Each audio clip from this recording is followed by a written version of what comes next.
بسم الله الرحمن الرحيم. أعزائي المشاهدين، السلام عليكم ورحمة الله تعالى وبركاته. أكيد المتابع شاف الحلقة اللي أنا نزلتها قبل مباراة النهائي ما بين الأرجنتين وفرنسا. قلت إن الأرجنتين راح تفوز والفيفا لن تسمح بفوز فرنسا. واللي شاف العنوان واللي شاف حتى الكلام اللي أنا كتبته في المصغرة، صورة غلاف الحلقة، أنا كنت متأكد 100%.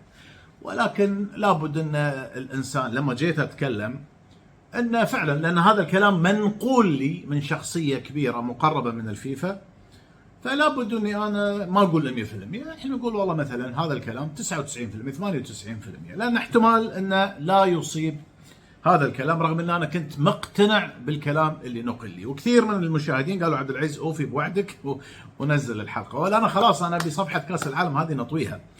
عموما اخواني الكرام، ارجوكم نبي في هذه الحلقه ان انا ناقل، شوفوا ركزوا على كلامي، انا انقل لكم المعلومات اللي جاتني، فنرجو من الجميع التعليق. عجبك كلامي حياك الله، ما عجبك كلامي رد وناخذ ونعطي يعني. فلا تخلون الحلقه فيها والله يعني الموضوع مش شخصي، احنا نفسر وننقل لكم الكلام اللي انا وصلني، اللي انا مقتنع فيه.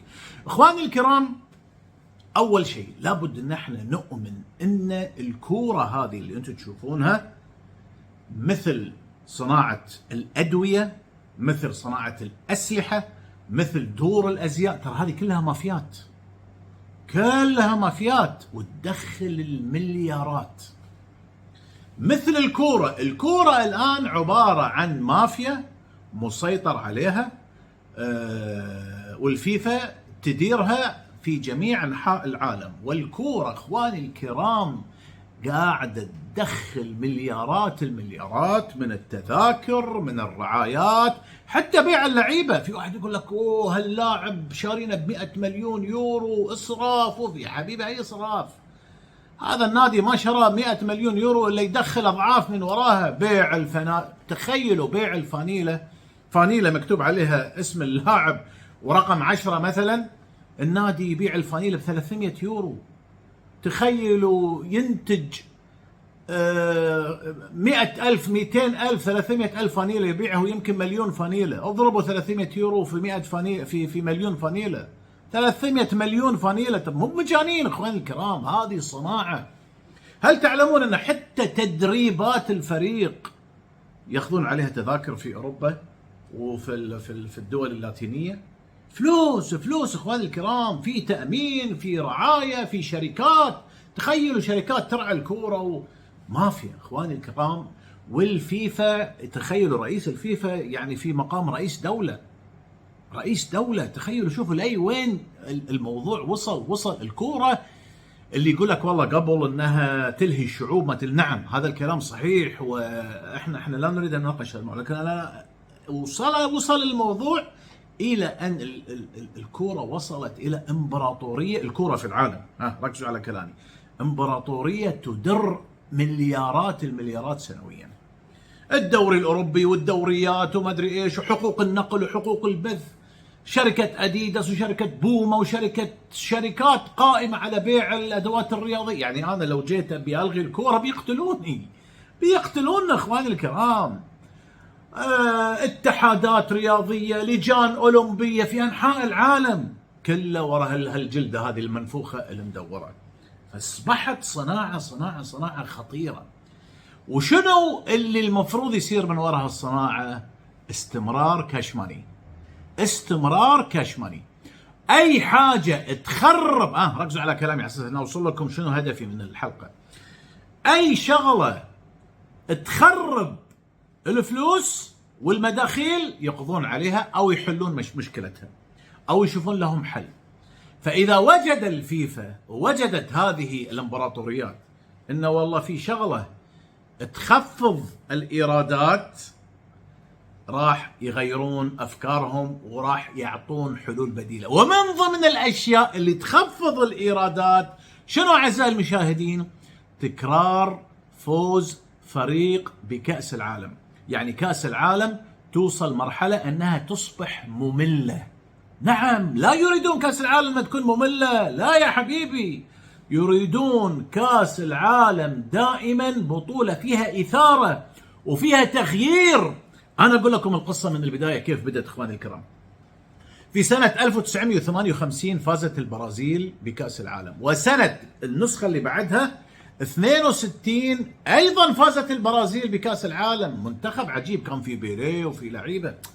هنا شوي بدأوا الجماهير يؤمنون ان هذه البرازيل يعني خلاص هي دائما ستكسب كاس العالم الى الابد. انا راح اقول لكم امشوا معي. سنة 66 فازت انجلترا، مرة ثالثة سنة 70 فازت البرازيل. ماذا حصل سنة 70؟ صار في تململ، بدأوا الناس يملون. يا اخي هاي البرازيل فايزة. فصار تململ، صار في نوع من الفتور، صار في قلة اقبال. انا ما قاعد اقول لكم هذا الكلام، انا انقله لكم. صار في قلة اقبال على الكورة. حسوا الفيفا ومافيات الكورة ان بطولة كاس العالم ستتجه الى ايش؟ انها تكون بطولة عادية. يعني البرازيل فايزة، شنو انا كل مرة اتابع وتفوز البرازيل؟ يا يبا ما ابي يعني. بطولة مملة. فهنا بدأت الفيفا في اتخاذ قرار ان لا يفوز دائما فريق واحد. وبدأت تتدخل في النتائج. شلون تتدخل في النتائج؟ مش بس في دور المجموعات، لا بعدين يعني لما يكون دور الثمانية وهذا يراقبون الوضع. إذا حسوا أن البرازيل بتفوز، لا يبا يا برازيل ستوب، تعليمات ستوب، ما تفوزون هالسنة، نبي فريق جديد. لأن إذا فاز فريق جديد راح تزيد الإثارة، راح تزيد الجماهير يزيدون. إذا ركزوا على كلام أخوكم، إذا خرجت زين يا أخي، إذا خرجت البرازيل من الدور ال 16 هذه بتصير إثارة. فلاحظوا دائما في فرق يطلعون، فرق عظيمة مثل يعني ألمانيا تطلع، هذه مصيبة. إسبانيا تطلع، هذه مصيبة.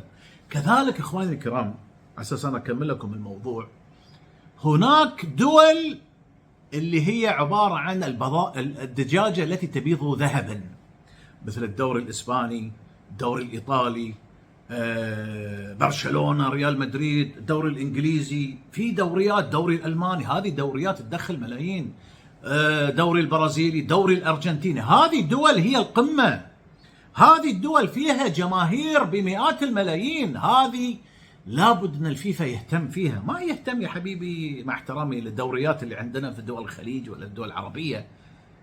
فيهتم في هذه الدول، لابد أنه ياخذ ويعطي معاها، يرضيهم أحيانا، وهم أنفسهم يتفقون أن لا والله مش دورنا، خلوا البرازيل تفوز، هالمرة خلوا الأرجنتين تفوز، هالمرة خلوا وهكذا، هالمرة نبي إثارة.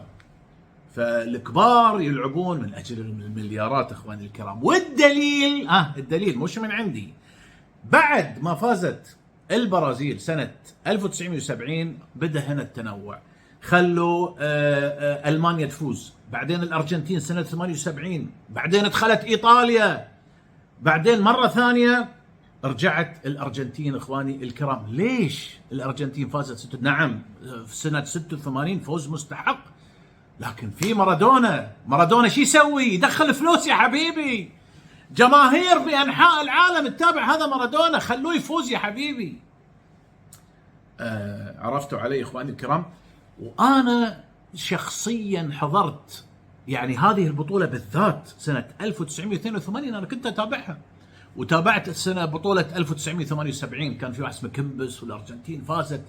فعلا شعللت الدنيا، الإثارة مطلوبة عشان الفلوس يا حبيبي. سنة إخواني الكرام، يمكن الكبار في السن، سنة 1982 دخل منتخب برازيلي، كان في زيكو، سقراط، هذا على يدي أنا شفته بعيني، زيكو، سقراط، وواحد اسمه إيدير. ادخلوا شوفوا، منتخب ساحر، منتخب ساحر إخواني. هذا من أول يوم قالوا هذا فايز. أنا شفته لعيبة مش طبيعيين والله. ادخلوا شوفوا أهداف البرازيل 1982، منتخب مش طبيعي إخواني الكرام. ومع ذلك انهزم. إيطاليا تشيك أوت، طلعته برا. أنتم صادقين؟ ليش؟ لأن إذا فازت البرازيل خلاص بيصير في نوع من التململ إخواني الكرام. وإيطاليا فازت سنة 1982، وهذا أنا شفته بعيني، البطولة أنا تابعتها كامل يعني إخواني الكرام. فبعدين رجعت الأرجنتين، دخلت الألمانيا، هنا بعد مرور تقريبا 20 سنه قالوا تعالوا يا برازيل فوزوا مره ثانيه، انتم برازيليين مشجعين وعالميين عندكم كاش ماني. ففازت البرازيل. وهنا سنه 98 دخلت فرنسا، دخلوا فرنسا على الخط لان الدوري الفرنسي بدا يشعلل، الدوري الفرنسي بدا يدخل فلوس. فدخلوا بعدين رجعت مره ثانيه ايطاليا، ودخلت اسبانيا لاول مره في 2010. خلوا الاسبان يفوزون في 2010. الدوري الاسباني معروف وراه فلوس اخواني الكرام. ولاحظوا انتم هنا اللسته كلها عقب اسبانيا المانيا، رجعت فرنسا، واخر شيء عندنا في قطر الارجنتين فازوا اخواني الكرام. فلما نشوف اللسته فيها تنوع، ولكن لا تخرج عن نطاق الكبار. الدوري الاسباني، انا ما اكلمكم عن دول، الدوري الاسباني، الدوري الايطالي، الدوري الارجنتيني، الدوري البرازيلي، الالماني قاعدين يوزعون الكيكه بينهم اخواني الكرام. الدوري الفرنسي باريس سان جيرمان وما ادري ايش وهالانديه، والمانيا بايرن ميونخ، فلوس يا حبيبي. فانا اخواني الكرام لاجل ان انا لا اطيل عليكم في الحلقه، انا طولت. الرساله اللي انا حاب اوصلها لكم قبل ما اوصلها لكم، سبحان الله امس والله قدرا طلع لي فيديو للاعب ابراهيموفيتش، اسمه ابراهيموفيتش. شوفوا ايش قال، راح يقول لكم والله اخواني الكرام قدرا يعني امس ادور حصلت الفيديو نازل امس. شوفوا ايش قال ياكد نفس الكلام اللي اقول لكم عليه. اسمعوا بالضبط ايش قال وركزوا على الترجمه، وراح ارجع اكمل اعزائي المشاهدين. What I think about Morocco, I don't think it's a surprise because I knew they were good before the World Cup. Then obviously in World Cup everything can happen. So, but that they reached the semi-final, maybe a little surprise. But remember, it's a good team, it's a good nation, and these surprises I think the people like, they enjoy because they want these things to happen, so they get some kind of extra adrenaline because when the favorite always wins, it's like the countries where you play the how do you say, the local championship. Always the favorite wins, blah blah blah. But when a surprise team wins, it's something different. So let's see if they can reach the. سمعتوا معي اعزائي المشاهدين؟ نفس الكلام يقول لكم اذا دائما نفس المنتخب يفوز، الناس راح تعتبره كاس العالم هذا كانه دوري عام. دائما والله برشلونه يفوز، دائما والله ريال مدريد راح تفقد كاس العالم حلاوته. ولعلمكم الفيفا مبسوط جدا من فوز المنتخب المغربي. ليش؟ يبي اثاره. شوفوا الفيفا كيف كسب جماهير جديده. تخيلوا انتم تتكلمون على 400-500 مليون مشجع مسلمين وعرب ومدري مين تابعوا المنتخب المغربي. هذا الفيفا ينبسط على هالامور. ولعلمكم الفيفا حتى مبسوط ان المنتخب السعودي فاز على الارجنتين. وانا اتوقع يعني انتم شفتوا الجماهير السعوديه تعتبر رقم 1 في قطر بحكم القرب طبعا. وانا اتوقع مستقبلا النسخ الجايه راح تدخل دول جديدة، لأن الفيفا شاف الكاشماني اللي جاي من وراء فوز المغرب والكاشماني اللي جاي من وراء فوز السعودية. يعني تخيلوا بس السعودية فازت على الأرجنتين، شوفوا الكم الهائل من الفلوس اللي دخلت. وأنا أقول لكم حاجة، لا تفكرون أن الدول يعني مثلا قطر ترى دولة منظمة مستضيفة، لكن مين اللي يسيطر؟ الفيفا. يعني مهما كانت الدول امريكا وما ادري ايش، نعم في فائده اقتصاديه، لكن مش مثل الفائده اللي تاخذها الفيفا. الفيفا مثل المنشار. حتى لعلمكم الفيفا تتحكم في المأكولات اللي تنباع.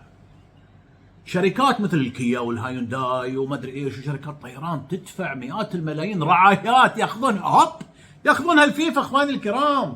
حقوق النقل وحقوق البث والتذاكر وما ادري ايش حتى الفيفا احيانا يدخل في بيع التذاكر في السوق السوداء احيانا. فاخواني الكرام لا اريد ان اطيل، اعتقد رسالتي واصله. هذا مش كلامي، يعني قبل لا اختم هذا مش كلامي. الفيفا يحب المفاجآت، يحب متى يبدا يتدخل، متى في ابتداء من الدور الثمانيه يبدا يراقب. اذا حس ان البوصله ستتجه الى اتجاه يفسد تجارتها، لا لا لا، يرجعون البوصله. تبدا هنا الاتفاقات اخواني الكرام، خاصه ما بين الدول الكبيره هذه المستفيده من الدوريات ومن هاي. مافيا والله مافيا اخواني الكرام. وانا كنت مؤمن، ولعلمكم اعطيكم معلومه، انا اخر 5 نسخ مع هذا الرجل، اخر 5 نسخ يعني من سنين طويله اعرف الرجال هذا، صدق معي في كل المعلومات، صدق معي. يقول لي هالسنه بتفوز كذا وهالسنه بتفوز كذا، لكن ما يقولها لي من البدايه. ليش؟ لان الفيفا يراقبون. في واحد بيقول لي طيب يا اخي انا شفت المباراه، والله يا عبد العزيز هاي مش تمثيل، والله يا اخي انا لا تسالوني عن كيف الموضوع يحدث، لا تسالوني، انا مش خبير رياضي. لكن في البلنتيات طبيعي يا اخي، هاللاعب ممكن يشوتها برا، ممكن يشوتها كذا، يضيع. ايش المشكله؟ ممكن انت ما تأيد كلامي، من حقك، لكن انا مسكت لك بالورقه والقلم واعطيتك تفاصيل، وحاب اقول لك ان الفيفا يريد بطوله. يعني انا البطوله اللي حصلت في قطر فعلا بطوله مفاجات مثل ما تكلمت.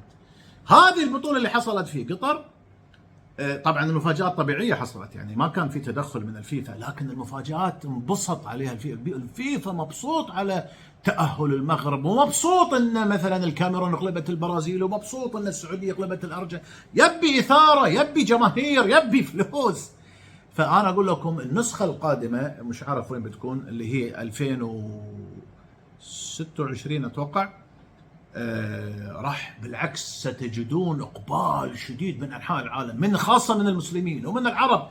وانا اتوقع ان السعوديه راح تكون لها مكانه في البطوله القادمه، والمغرب راح تكون له مكانه اكبر، لان كسبوا جماهير جديده. والله يا اخواني الكرام ركزوا على كلامي، احنا المسلمين كم عددنا؟ يعني نقول مثلا اللي يتابعون نصف مليار، 500 مليون، ما كانوا يتابعون قبل بنفس الكميه اللي تابعوها في كاس قطر.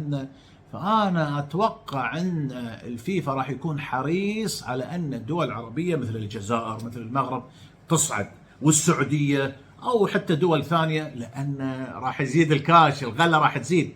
وانا اتوقع ان في المستقبل راح يكون في دول جديده تدخل. يعني انا اتوقع البرتغال او اتوقع بعض الدول ممكن تاخذ كاس العالم في القريب العاجل، مو القريب العاجل يعني في النسخ القادمه. انت من حقك تعارضني، من حقك تأيدني، لكن لا تنكر ان الفيفا وكرة القدم عالميا عبارة عن امبراطورية تدخل المليارات من الدولارات، وعبارة عن صناعة ملابس كور ما ادري ايش، صناعة بالمليارات. من يقترب، ممنوع اللمس، من يقترب لاجل انه يخرب هالامبراطورية، اتمنى الرسالة تكون وصلت.